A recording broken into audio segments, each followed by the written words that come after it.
So I've got another question here that's in the extension 1 half yearly. Y equals x plus 1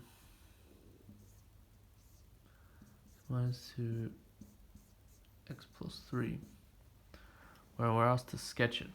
Okay, so you know we're sketching it by hand. So what we really want to do is we want to make an impression on someone looking at the graph and have them be aware of sort of the interesting features of the graph.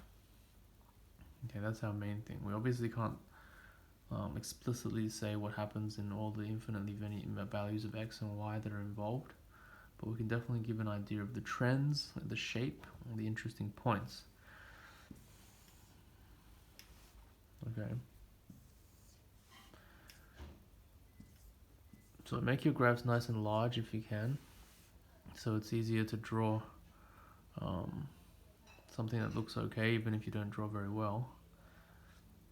And I mean, y is a fraction of things, okay? And the thing about fractions that are interesting is, well, if the top is 0, then the whole thing is 0. So if x equals minus 1, then y equals 0. Okay, so marking that, and that's an x inner point, and that's the only one it's going to be.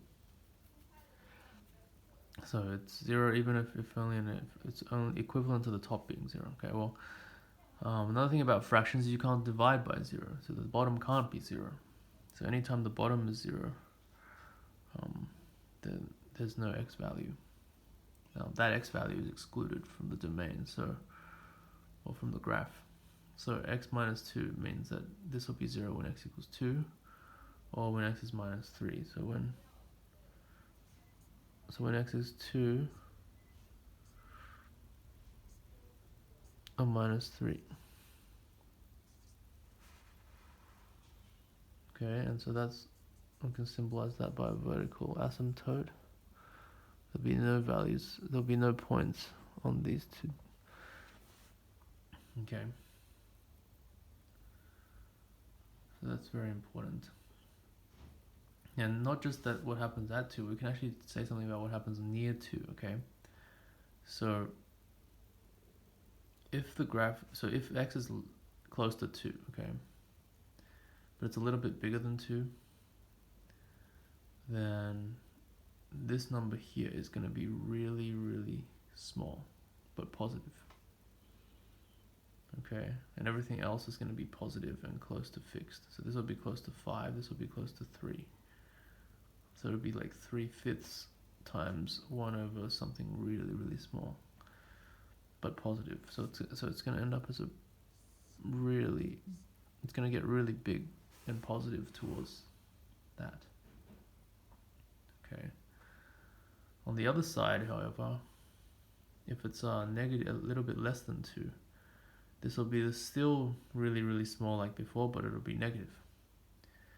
And the others are roughly unchanged. So it'll be the same thing, but instead it'll come closer to this side.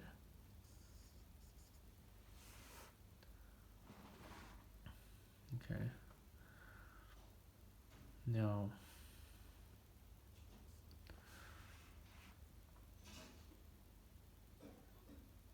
so we can do the same thing for here when it's close to negative 3. Okay. And you see that the others are going to be that's going to be negative 2. This is going to be negative 5. So negative 2 over negative 5 is going to be a positive number. But here, if it's a little bit more negative than negative 3, this will be a negative number.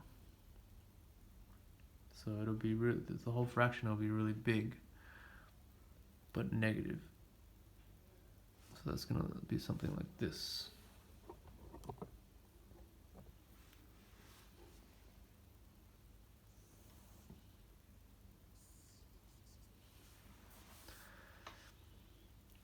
If it's a little bit bigger than negative 3, or a little bit more positive than negative 3, this plus 3 will be a positive number, but still very, very small. So as it gets closer to 3 from this side, it's gonna get really, really big, arbitrarily big. Okay, so we figured out how to do the interesting behavior near the two vertical asymptotes, and so one thing we could do is see what happens if there's a trend when x gets really big or really big negatively. And then we don't have to draw the graph far out forever. So when x is really big, it'll get much bigger than 3 eventually, so the 3 won't be of any relevance, and minusing 2 from x won't be any relevance. So as it gets really big, the bottom will be kind of like x squared. And the top, well, 1 will be really small compared to x when x gets really big, so it'll be like x. So when x gets really big, x over x squared, or it will become close to 1 over x, and 1 over some number that's very, very big will be very, very small. And but positive when x is positive, and negative when x is negative. So that's, it goes something like that towards there. And if I just make it longer here, it does something like this as it goes there. Okay, we found the x-intercept. Maybe we could have found the y-intercept as well, actually. So y-intercept happens when x is 0. So when x is 0,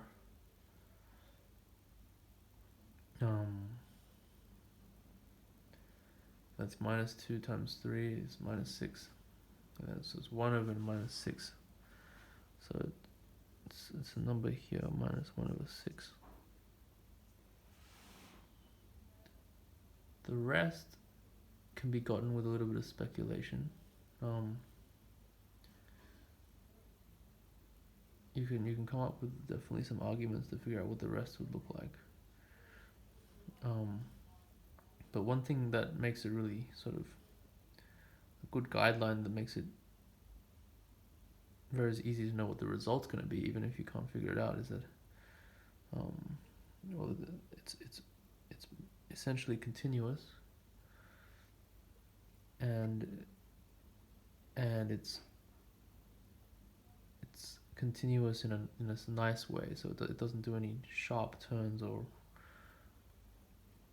have any sudden changes. So you can maybe sort of guess how this curve maybe connects up nicely like this here. It connects up nicely like this here. It connects up nicely like this in the middle. Okay. But those are kind of maybe things for another discussion. But right now, when you're sketching just this, this is a good way to get something quick with a good indication of the interesting things that happen in the curve. And continuing these gaps in this way is almost like saying, this is what happens when there isn't something very interesting happening in those points. Okay. Now another way that makes these points interesting is that they allow you to sort of get the whole picture with just a few parts of the picture.